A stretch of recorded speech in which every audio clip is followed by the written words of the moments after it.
Et salut à tous, c'est Furieux, on se retrouve pour une nouvelle vidéo sur la série, Focus, et oui, où l'on va parler, cette fois-ci, comme vous le voyez, d'Isengard.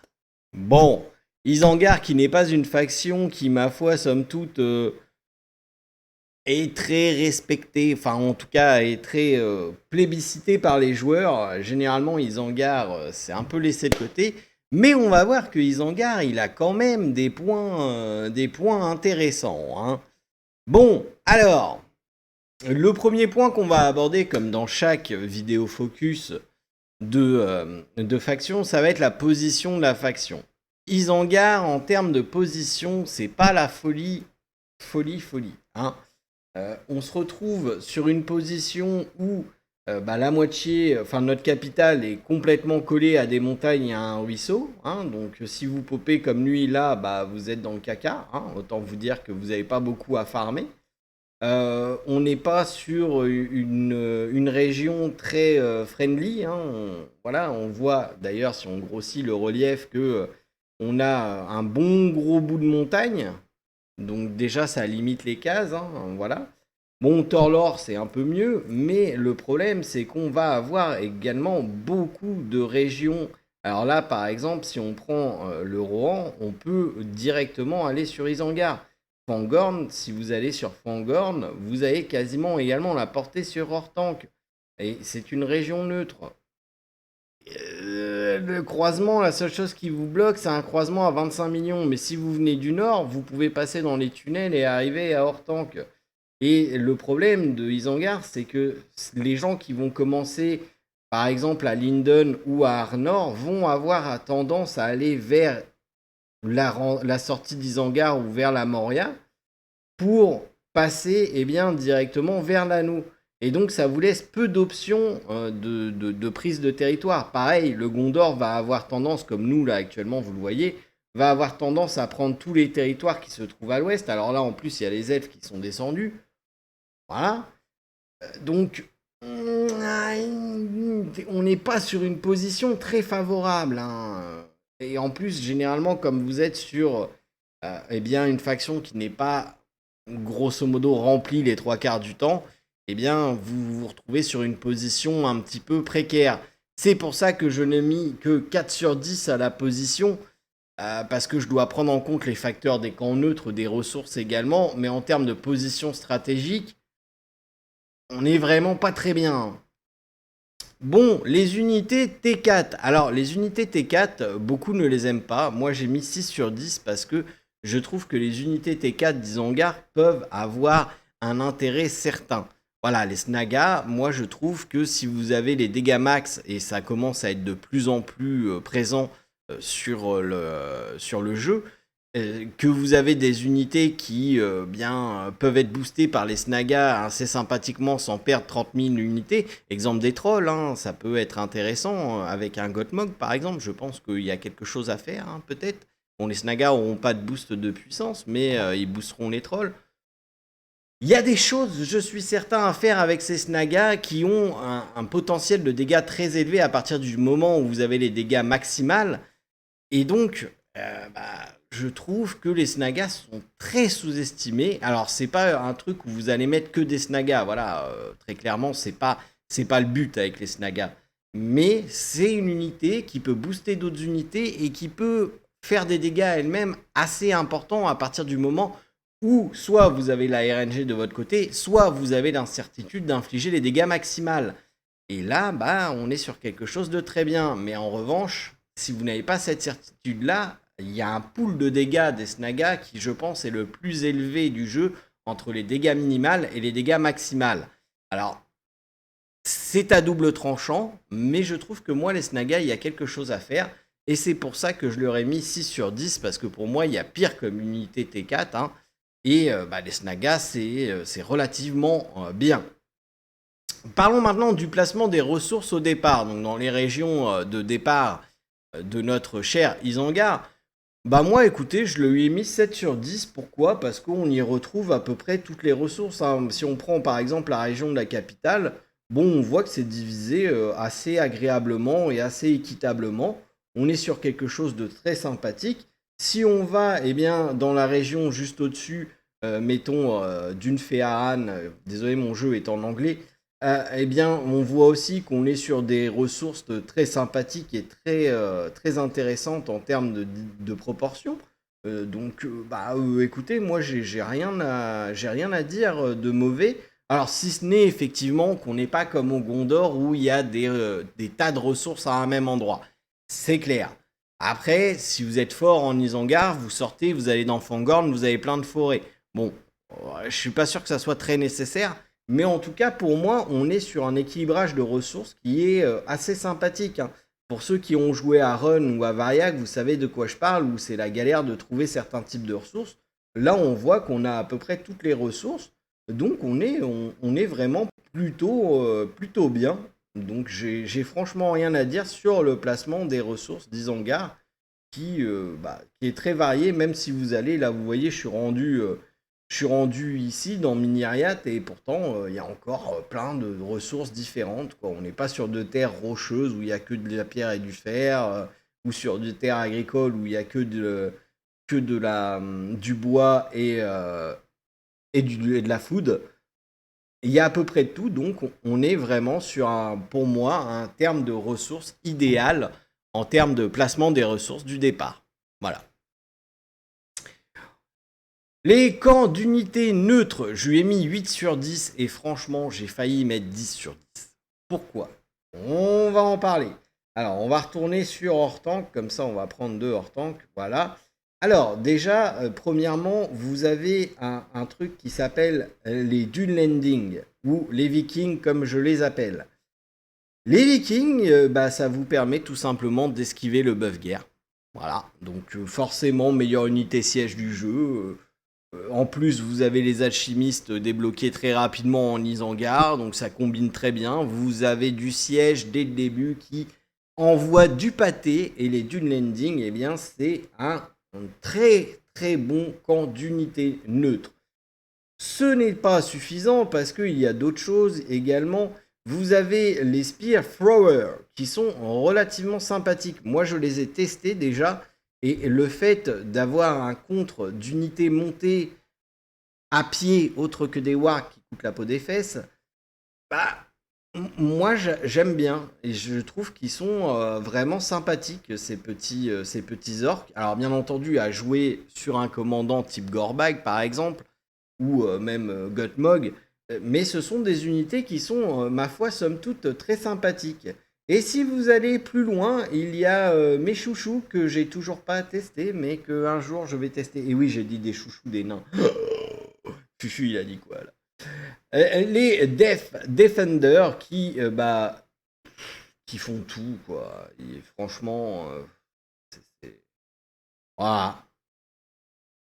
Voilà, si vous les avez pas joués, ou si vous les avez pas vus contre vous, vous savez pas. Mais je peux vous dire qu'ils envoient du pâté. Ils envoient du pâté. Et en plus, si vous voulez un petit peu plus loin, vous avez les monteurs Hobbit, vous avez les chevaucheurs de Bray. Si vous montez encore, vous avez les gardiens elfes. Bref, vous avez apporté des camps neutres, même des batteurs de guerre, hein. Si je me souviens bien, les batteurs de guerre sont pas si loin que ça, hein. Voilà, on en a ici, hein, à Région. Batteur de guerre qui est une très très bonne unité également. Voilà, les camps d'unité neutre, à part qu'il n'y a pas de Moumakil, hein, mais bon, on peut pas tout avoir non plus, hein, je pense que c'est déjà pas mal. On a des camps d'unité neutre qui sont très forts, raison pour laquelle j'ai mis 8 sur 10. Parlons maintenant du bas qui blesse, la défense de la capitale qui a un peu la même chose que le positionnement sur la map. Bon, la défense de capitale est très compliquée. Vous n'avez qu'un croisement. Alors oui, au début, 25 millions, ça paraît beaucoup, mais à un moment donné, 25 millions, c'est plus rien. Et un croisement qui défend tout juste votre capitale, qui est entouré de montagnes, plus un accès par le nord, par les tunnels, c'est vraiment très dur si vous vous retrouvez encerclé de défendre hors tank. Voilà. J'ai déjà tenté le coup, hein. C'était pas facile. Mais franchement, non. Hors tank, en termes de défense de capital, c'est pourri. J'ai mis 2 sur 10 histoire de pas mettre 1 sur 10 parce qu'au début, le croisement à 25 millions, ok, c'est handicapant. Après, par la suite, ça ne l'est absolument plus. Donc voilà, moi personnellement, la défense de capital d'hors tank, bah c'est pas bon. C'est pas bon, il n'y a pas d'autre mot. Bon, l'ordre de déblocage des unités, bon bah écoutez, comment vous dire que vous commencez avec les Uruk qui sont de très bonnes unités, hein. On en parlera avec les commandants plus tard, mais vous commencez avec des alchimistes. Si vous utilisez 10 points pour changer l'anneau, vous pouvez même utiliser les sapeurs et les alchimistes sur Gandalf qui vont vous faire un très bon travail. Si vous avez le roi sorcier, bon, bah, forcément, le roi sorcier, alchimiste, sapeur, ça défonce des bouches. Bref, vous avez du siège. Les berserkers, immunité au stun, qui sont tout à fait sympathiques également. Même les brutes, enfin pas les brutes, mais je ne sais plus comment ils s'appellent, les bagarreurs, je crois en français. Les Uruk T2, bref, qui sont très sympathiques. Même les archers Uruk sont très bien. Vous avez du focus d'unité à distance. Voilà, et puis bah vous allez débloquer des orques et bon, les hommes maléfiques, c'est un petit peu plus loin, je crois, si ma mémoire est bonne. Mais en tout cas, déjà vous commencez avec les Uruk, donc bah c'est dit tout de suite très très bien, parce que vous ayez cherché des dommages de feu ou que vous ayez cherché des dommages physiques, vous allez avoir de quoi vous donner eh bien à cœur joie. Effectivement, vous allez manquer un petit peu de tankiness, je vais vous le confirmer, mais tout dépend sur quel commandant vous jouez. En tout cas, pour un roi sorcier, il n'y a pas mieux que de start à Isengard. Et on va voir qu'il y a d'autres commandants dans lesquels c'est intéressant. La première capture, bon bah c'est 10 sur 10 aussi, hein. Qu'est-ce que vous voulez que je vous dise? Vous avez un fort 30 juste là dans vos régions de départ. Ensuite, vous pouvez passer à du 40. Ici, vous avez encore du 30. Ici, vous avez du 45. Vous pouvez évoluer ensuite vers la Moria à 48. Ici, vous avez encore un 40. Bref, vous avez des régions. Vous avez juste à suivre un chemin. 30, 30, 30, 40, 45, 48. Vous avez un chemin tout fait dans vos captures. Vous ne commencez pas entouré de régions 45+. C'est vraiment parfait en termes de première capture. Vous pouvez très rapidement capturer un camp. Si vous êtes motivé, je pense que dans les premières 24 heures, vous pouvez capturer un camp. Il faut se rappeler que vous commencez avec les Uruk, donc sur une guilde bien organisée et bien motivée, dès les premières heures, enfin dès les premières 24 heures, vous pouvez capturer un fort level 30 sans trop de soucis. Parce que généralement, ce qui peut poser problème, c'est le siège, mais vous pouvez avoir les sapeurs dans les premières 24 heures. Vous avez les sapeurs avec votre roi sorcier, vous allez dégommer des armées level 30, même si votre roi sorcier est que level 18-20, ça va envoyer du poulet. Donc il faudra être nombreux, organisés, mais je suis convaincu que dans les premières 24 heures, vous pouvez maintenant en saison 10, hein, vous pouvez largement prendre un fort level 30 en commençant à Isengard. Donc que dire, forcément la première capture est une des plus faciles du jeu, hein, quand vous commencez à Isengard. Parlons maintenant des commandants. Alors vous savez, j'ai l'habitude de mettre T1, T2, T3. Donc T1, j'ai choisi Uktak, voilà, qui, ma foi, somme toute, a des skills qui sont tout à fait intéressants pour ce qui est des Uruk, hein. Je l'avais testé un peu, le Uktak, hein. Bon, moi je l'ai que respect 6, mais on va avoir le Warlord qui va augmenter les dégâts des Uruk, on va avoir le Uruk Elite. Bon, voilà, on a encore des choses intéressantes. Franchement, bon, le siège, on s'en fout, mais ça peut être intéressant dans les débuts, hein. Mais voilà, on va aller chercher Uruk Elite, on va aller chercher Dangerous Trade, on va aller chercher Urukai Capitaine, on va aller chercher Warlord. Bref, vous avez des choses, bon, les orques, non. Et après, vous pouvez aller chercher un peu de dégâts sur Uktak, hein. Et voilà, ça va faire son travail.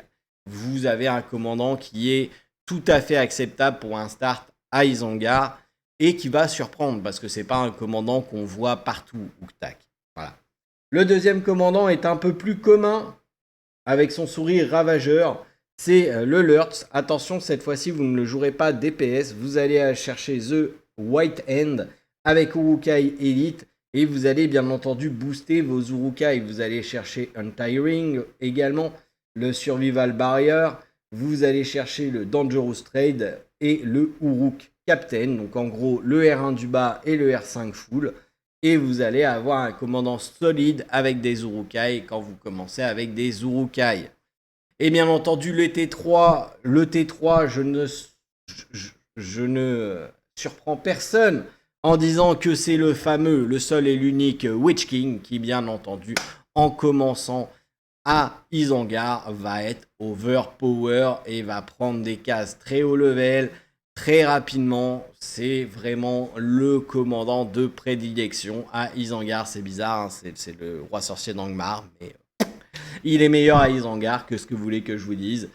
Donc, forcément, vous allez avoir des Witch King et bien souvent, les premiers commandants, quand vous allez affronter Isengard que vous allez rencontrer, ce sont des Witch King. C'est sûr. Voilà.